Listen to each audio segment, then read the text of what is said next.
chamado por Deus,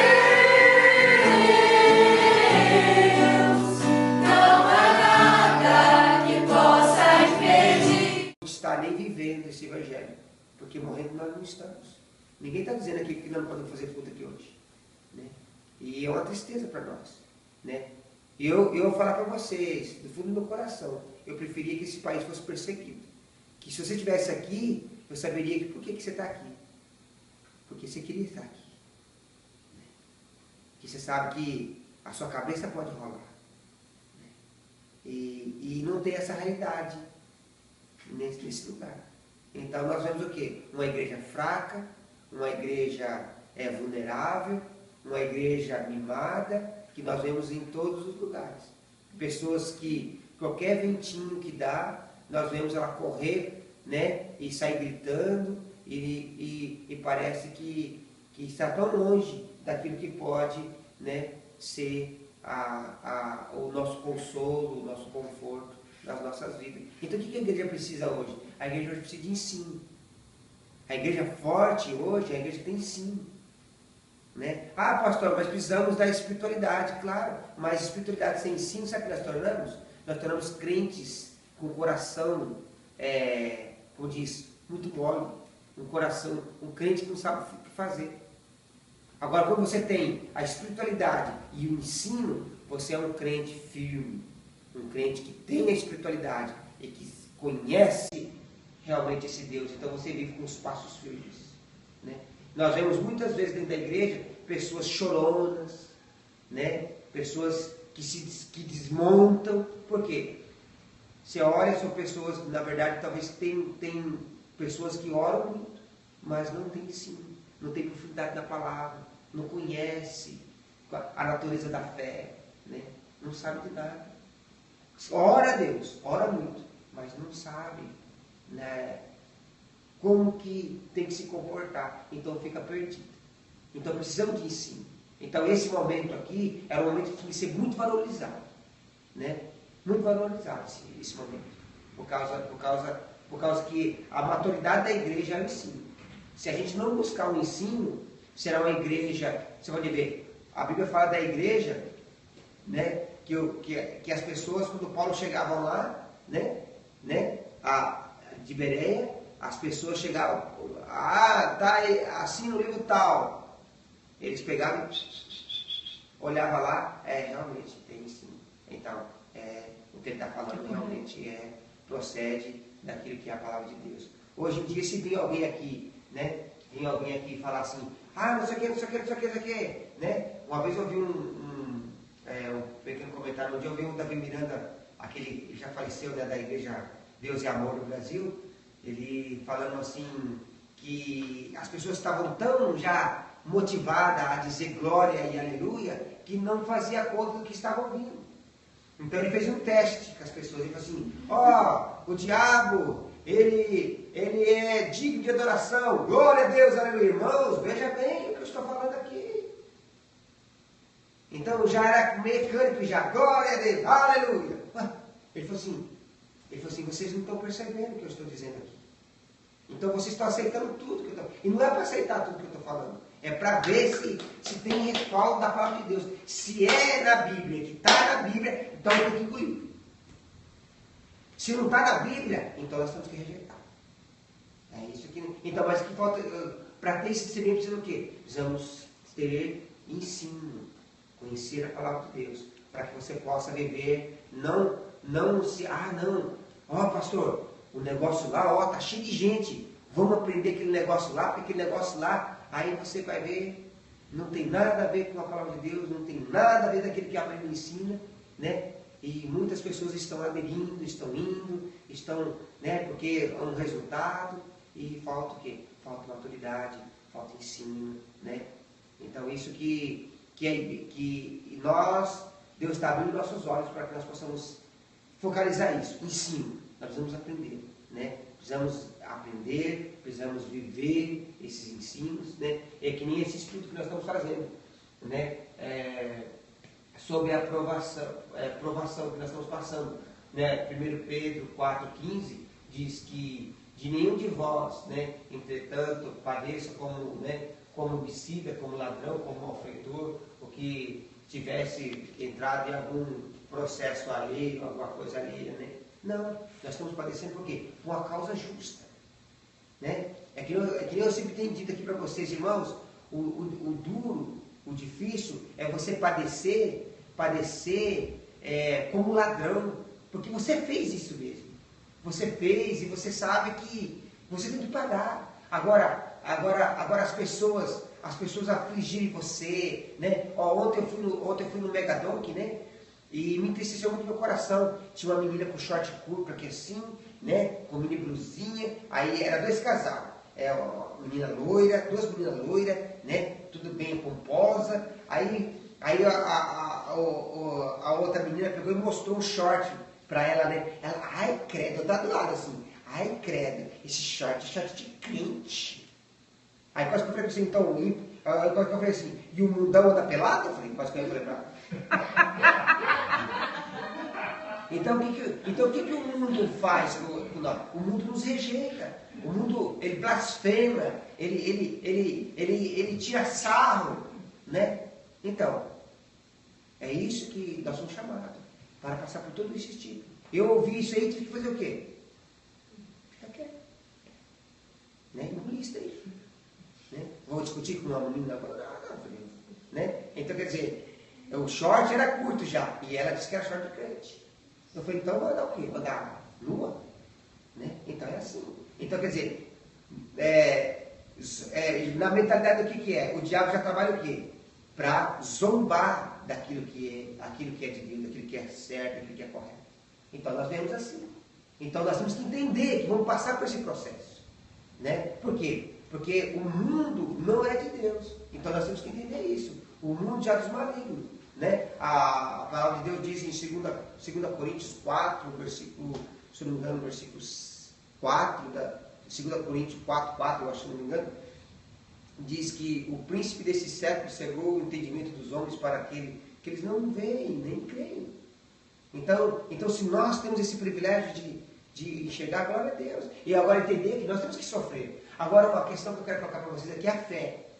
A fé, irmãos, a fé não é para você pegar ela e falar assim, fé, né? Que nem um carro que você compra. Não vou usar esse carro, eu vou lavar ele, vou colocar uma lona nele e vou guardar ele na garagem. Não vou usar ele. Não, a fé não é para isso não, irmãos. A fé é para ajudar você a passar problema. A fé é para fortalecer você para passar problema.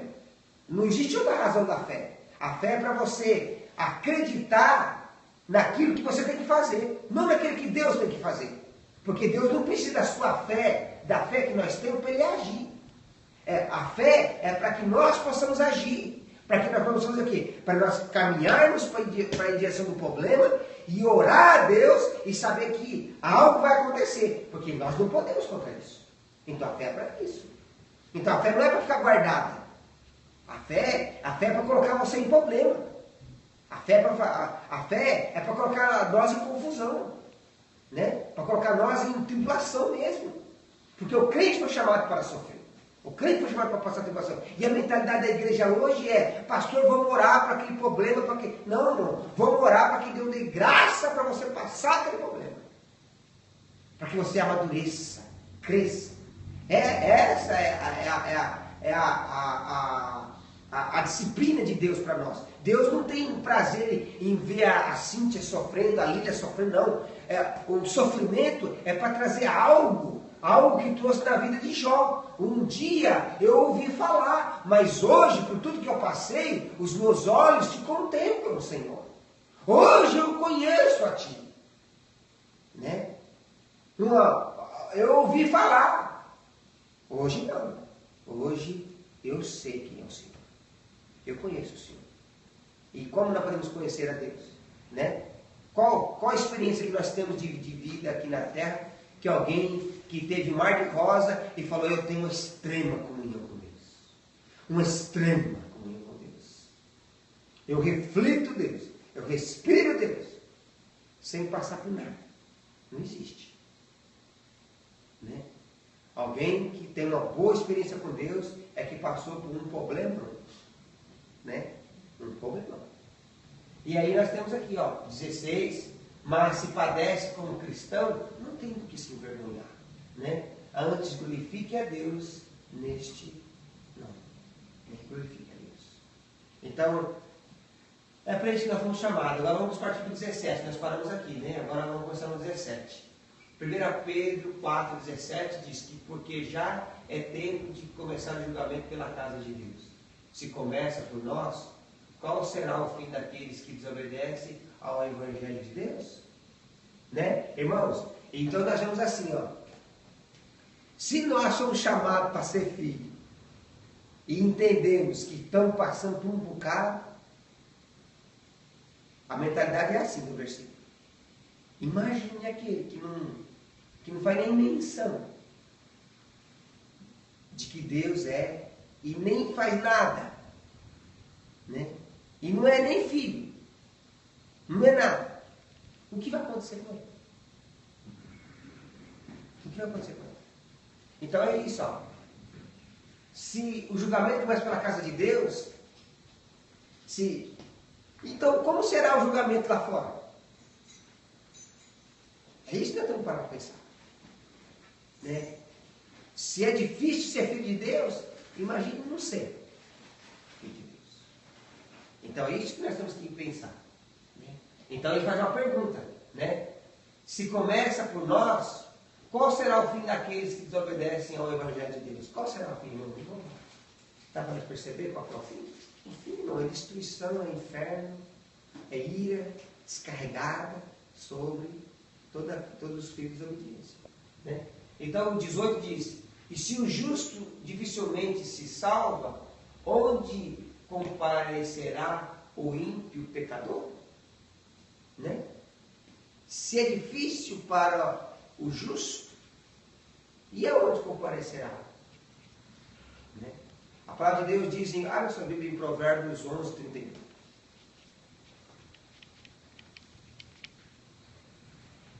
Provérbios 11, 31.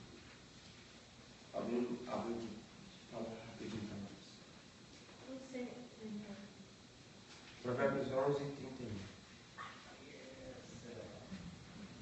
Está livre. A boca do justo produz sabedoria, mas a língua transgressa será extirpada. É isso? Extirpado. 11, 31.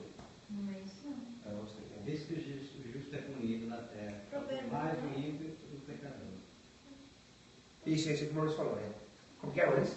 Eis que o justo é punido na terra, quanto mais o ímpio e o pecador. Então, o livro de Provérbios diz que o justo é punido na terra. E o pecador, então? O ímpio pecador. O que vai acontecer com ele? Então, agora o que nós temos que entender é assim, irmãos. Não é que Deus vem nos castigar os justos. É que, na verdade, o processo do justo sofrer é para o quê? É para a sua edificação. É para ele crescer, para ele amadurecer. Né? Porque nós optamos por o quê? Nós optamos pelo experimento, então tem que experimentar. Deus lá no Éden falou assim, ó, se comer vai morrer. Então nós falamos, não, então eu quero comer e quero morrer. Então vai sofrer. Então a gente optou, a gente não ficou só na palavra de Deus. Né? A gente ficou o quê? A gente ficou no experimento. Então Deus falou, então vai experimentar, então eu vou partir para essa política agora. Vamos experimentar. Né? Então vai ter que experimentar o sofrimento. E vamos experimentar só uma morte, irmão. É a separação do corpo e do espírito somente. Né? Agora a morte eterna, que é do espírito que separa de Deus, nós não vamos experimentar. Cristo livrou para nós da cruz do Calvário. Né? Cristo livrou. Você pode ver que nem o Filho de Deus foi poupado daquilo que nós temos que passar. Nós temos que passar por isso e o Filho de Deus não foi poupado. O Filho de Deus, ele sofreu e ninguém sofreu como ele sofreu. Ele carregou, ele morreu na cruz e ele ressuscitou no terceiro dia. Então, ele experimentou a morte. Ele passou pela morte. E nós, Senhor, mas não tem outro jeitinho? Não. Né? Para a gente poder entrar nesse céu aí sem passar pela morte. Não tem outro jeitinho. O caminho é para as pedras. O caminho é para o sofrimento. Não existe outro evangelho, irmãos.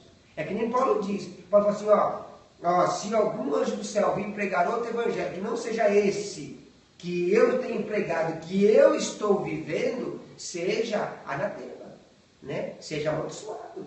Então, o que ele está dizendo assim, para não ter sobre dúvida, nem que ele diga assim, eu vim do céu, mas não é o evangelho que é o evangelho verdadeiro. Então, se você não está sofrendo, se você não está vivendo esse evangelho sofredor, irmão, alguma coisa está errada. E se você está vivendo esse evangelho sofredor, né?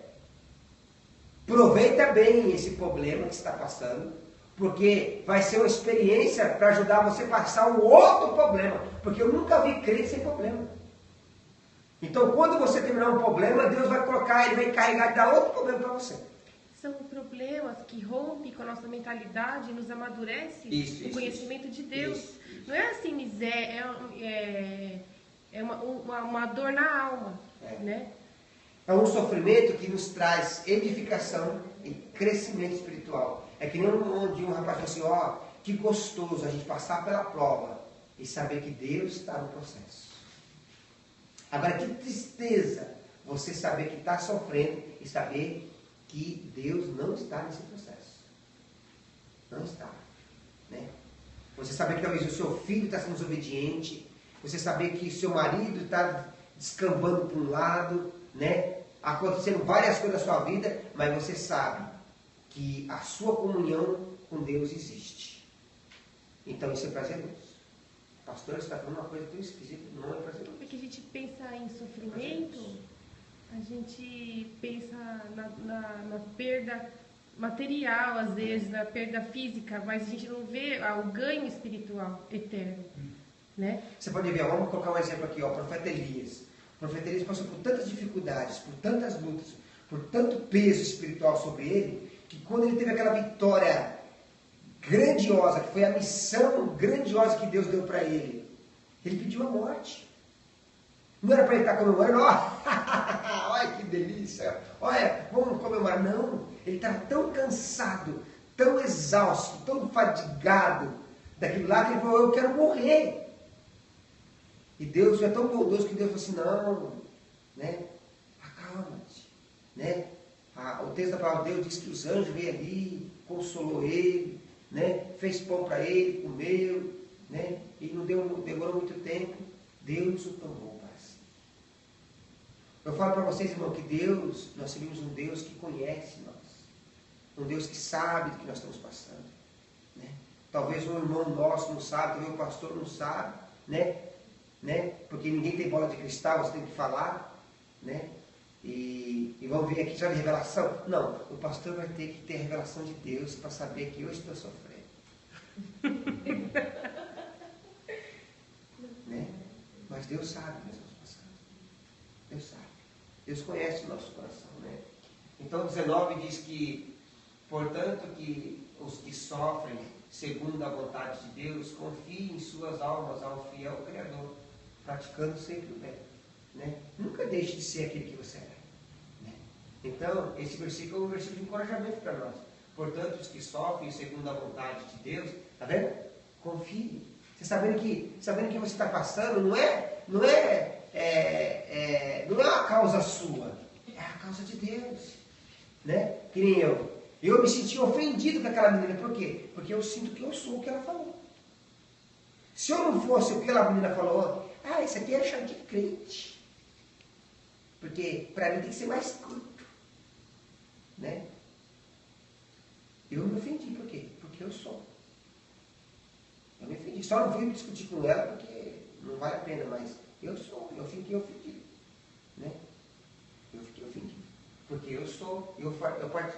Eu me vejo em Cristo, e Cristo naturalmente vem em nós, né? E 1 Coríntios 10, 12 diz, aquele que pois que pensa estar em pé, olhe para que não caia. Os armenianos usam muito esse versículo aqui. Né? As pessoas armenianas, né, que acreditam que o homem que se esforça e desempenha para chegar até Deus, eles usam isso aqui porque um alerta para que sabe, porque pode cair, né? Pode cair, então eles usam esse texto aqui. Mas quem é o homem, irmãos? Uma coisa que eu quero dizer para vocês. se Deus não estiver conosco todos os dias, e se Deus se afastar de mim assim, ó, eu vou te deixar o Edson um pouquinho, eu já era. Já estou perdido, está tudo perdido. Por que não está perdido? Porque Deus jamais ele vai me deixar.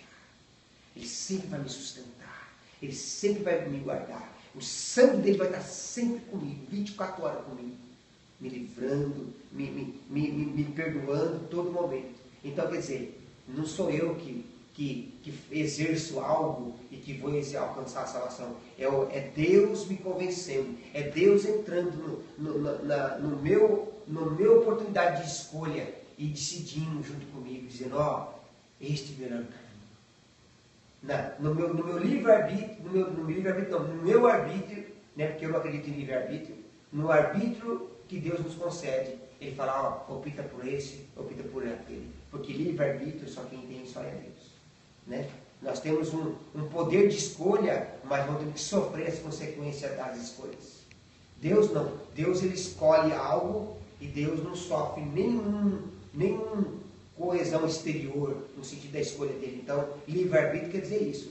Se você estudar bem o que é livre-arbítrio, é isso. Nós temos livre-arbítrio. Você não sabe o que você está falando. Livre-arbítrio é só Deus que tem. É Deus que escolhe e decide e ninguém vai contrariar ele. Ninguém vai dizer que ele está errado.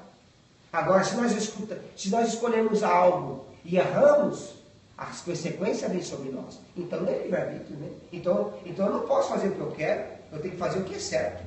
Não é verdade? Ou eu estou errado aqui? Né? Então eu posso fazer o que eu quero? Né? Como um exemplo que eu vi quando eu estava na escola, diz que na época dos espanhóis, dos portugueses, e tinha uma índia grávida, e era tão desvalorizada a vida que eles falaram assim, ó, ela está esperando um menino. Aí abriram ela para ver o que era. Se era homem ou menino, só por isso. Mataram a índia, abriram a barriga da índia, para ver se o que estava esperando lá era um menino ou menino. Né? Não vai sofrer uma consequência no final? Claro que vai, Deus vai julgar isso aí. Né? Pode ser que eles tinham o poder daquela hora de escolha. Né? Mas Deus vai julgar isso aí. Deus não vai deixar isso. E Coríntios 10, 3 diz que não sobreveio nenhuma tentação senão humana, mas fiel é Deus, no qual não deixará que sejais tentado acima do que podeis resistir. Antes, com a tentação, dará também por meio de saída, para que possais suportar. Né? Então ele dará para nós. Então, o que eu vejo nesse versículo? Não sei se vocês conseguem chegar. Vocês conseguem ver uma palavrinha bem pequenininha que a gente conhece? Fé. Fé está aqui, ó. Deus nunca veio sobre vocês que não fosse humana. Mas Deus é fiel para sustentar vocês. Isso é o quê? É a fé. É a fé aqui, ó. Eu vejo fé aqui. Nesse versículo 13. Não sobreveio nenhuma tentação senão humana. Mas fiel é Deus, qual não deixará que sejais tentado acima do que você podeis resistir. O que é isso? É fé. Deus vai dar a fé necessária naquela hora para você suportar aquela situação e passar por aquela situação. Eu vejo fé aqui. Não é verdade? É fé. Eu vejo fé aqui. Nesse versículo. Então, Deus nos dá a fé. É que nem eu digo para vocês aqui, ó. A gente vê uma pessoa sofrendo, né? Que nem eu vi minha mãe. A minha mãe virou reto para cá, abriu a barriga 3 vezes, o intestino necrosou, sabe? Morreu e tirou, com sonda, buraco aqui, né? Aí você olha para ela assim e fala, meu Deus do céu, que coisa, Senhor, que sofrimento. Para nós que não estamos passando.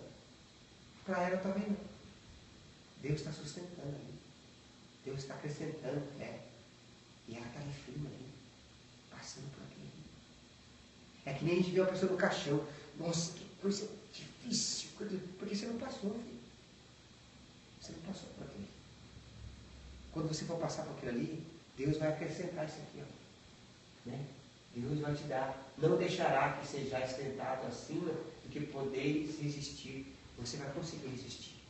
Quando você não está passando pela prova, você fala, não consigo resistir. Mas quando você passar pela prova, então por isso que é um ato de fé. Quando você acredita, eu vou. quando você vai, você sente que Deus está te fortalecendo, está te ajudando. Um exemplo que eu tenho muito meu, particular meu, é quando nasceu o Pedrinho. A Benícia acompanhou quando nasceu o Joãozinho, né? Mas quando nasceu o Pedrinho, eu estava sozinho. Estava eu e a Rose sozinho quando nasceu o Pedrinho. E o que aconteceu? Aí depois minha cunhada chegou. Aconteceu. A Rose deu um esperrão lá, bem alto lá. E aí a mulher falou assim, agora vai nascer. Né? Aí a Rose, quando eu vi que a Rose começou a ficar meio em pânico assim, né? Que é o primeiro filho que ela teve, né? Começou a ficar em pânico assim. Aí eu senti aquilo que o pastor Evir Santana disse que sentiu dentro do ônibus. Eu senti um calor subindo pelas pernas aqui. Aí subiu aqui, encheu meu peito e saiu pela boca. Aí quando veio aquilo lá em mim, aí encheu o peito e saiu. Sabe o que Deus falou no meu coração naquela hora? Ele falou assim, ó, até aqui é você, agora sou eu, filho. Agora sou eu. Você não aguenta. Agora sou eu que sustento você aqui. Eu catei a Rose junto com a enfermeira, levamos ela para aquela sala que a Berenice conhece, levamos para aquela sala, eu catei o celular, filmei o Pedrinho saindo, nascendo, e Deus deu força, tudo, e eu falei, que... Aí depois eu fiquei pensando, Senhor, eu não suportaria isso. Então quando o homem fala assim, eu não suporto ver o par da minha esposa, filho, exerça a fé. É a fé que vai te ajudar. Então eu tive essa experiência. Coisas que eu não fiz, eu fiz ali. Né, Benício? O Benício acompanhou o nascimento do Joãozinho. É um ato que você vê. Ou nasce a criança, ou parece que vai morrer a mãe, e aí você vê que nasce a criança e a mãe não morre. Né? É Deus, irmãos. Você vê, a gente viu ali uma criança nascendo, irmãos. Vou compartilhar com vocês. Uma placenta por fora preta, né? Aquele aguaceiro, e ali sai uma vida ali de dentro, irmãos. Sai uma vida. É Deus. Né? É Deus. Sabe, eu vejo assim, como que pode ter uma vida dentro desse aguaceiro aí? E a mulher não morreu. Ele não morreu. É Deus, irmão. Estragou tudo ali o negócio e não morreu. Por isso que eu falo para vocês, que a gente tem que ter, exercer a fé no sentido assim, de caminhar, de ir. Né? Porque Deus que fará todas as coisas. É o que ele diz aqui nesse versículo. Aqui, né? Então, a igreja foi chamada o quê? A igreja foi chamada para ser imponente, irmãos. A igreja foi chamada para que nem o pastor Gilmar Santos falou lá em Caquegal, a igreja foi chamada não é para andar. Né? A igreja não foi chamada para ficar parada. A igreja não foi chamada, irmãos, para marchar. É marchar. Né? A igreja foi chamada para marchar. Porque nós temos um general. Ele citou, né, o texto do Velho Testamento, onde fala ali o nome de Deus. Umas versões muito antigas falam Jeová, mas as nossas versões falam o quê? Senhor dos Exércitos. Então nós temos um Senhor dos Exércitos, que é o nosso general. Então a igreja foi conclamada para marchar, para marchar, né, diante do inimigo. Você pode ver, vou dar um aqui para vocês, quando os inimigos de Josué, do povo de Israel, viu, o texto de se eu não me engano, Josué 11 ou 10, não me engano agora o capítulo, mas mostra que quando o povo de Deus atravessou o Jordão em seco, os inimigos já estavam derrotados. Os inimigos já estavam derrotados. Eles tremeram. Então eu quero dizer para vocês, o inimigo de vocês já está derrotado. Agora, qual foi o problema naquele texto? Vou compartilhar com vocês. Qual foi o problema naquele texto? O problema naquele texto era eles mesmos. O que Deus viu que eles não tinham? Eles não eram circuncidados. Porque os guerreiros que saíram lá do Egito já tinham todos morrido no deserto. E os que nasceram no deserto não tinham sido circuncidados. Então Deus diz assim, circuncida o povo. Então por isso que ele fala no texto, hoje eu tirei o opróbrio de vocês. Hoje eu tirei a humilhação de vocês. Né? E hoje eu levanto vocês como nação. Os inimigos estavam o quê? Derrotados. Por que derrotados? Porque eles estavam aterrorizados. Porque viu o quê? Olha, eles vêm marchando. Todos derrotaram. Todos que entraram contra eles foram derrotados. Os malequitas, todos foram derrotados. E eles já atravessaram o Jordão a seco. E os reis, a Bíblia diz que os reis tremeram. Mas qual que é o problema? O problema não é os inimigos, irmão. O problema é nós. Nós que precisamos entender isso aqui. Precisamos entender que isso faz parte do quê? Do nosso amadurecimento, de nossa transformação. Porque os inimigos já foram derrotados. E nós temos o que na Bíblia hoje, no Novo Testamento? Que ele, o texto de Colossenses fala que ele, na cruz do Calvário, o que ele fez? Ele venceu os seus inimigos, né? Ele triunfou sobre os seus inimigos, assim a palavra de Deus diz. Ele triunfou sobre os seus inimigos e nos concedeu a vitória. Então, esse texto de Josué é muito bonito para nós. Por quê? Porque ele fala assim, ó, hoje eu constituí vocês como nação. E o inimigo para nós, irmãos, não é nada. O problema somos nós. Então, qual que é o estudo desse processo aqui? Esse processo é para nosso amadurecimento, nosso crescimento espiritual. Para que nós entendamos que é por aqui que é revelado o amor de Deus, né, para as nossas vidas. E o Hebreus 12, 6 diz que, pois, o Senhor corrige ao que ama e açoita todo aquele que recebe por filho. Que difícil, hein, irmão? Né? Que difícil. Para nós dar esse testemunho, chega até a desanimar, né? A gente chega até a desanimar. Mas é assim que Deus faz. Né? Então, agora vocês vamos pensar assim um pouco, para nós encerrar. Vocês acham que é correto, né, a gente pedir para Deus, Senhor, me tire todos os problemas. Senhor, me livra. Ó, pastor, ore junto comigo para que Deus me tire os problemas. Irmão, Deus não vai tirar os problemas. Né? Nós vemos esse exemplo bem claro do nosso Senhor Jesus Cristo no Getsemane. Ele orou 3 vezes dizendo, Senhor, Deus Pai, afaste de mim esse cálice. E nós podemos entender. Aí não está escrito isso, mas dá para a gente entender. Filho, não é possível tirar o cálice. Pai, afaste de mim esse cálice. Filho, não é possível afastar esse cálice porque é necessário. Irmãos, eu quero dizer isso para vocês. Como era necessário Cristo passar pelo Calvário, também é necessário cada um de nós pegar a via do Calvário. Porque Ele pegou a via para abrir o caminho para nós. E Ele abriu o caminho para nós. Ele era necessário.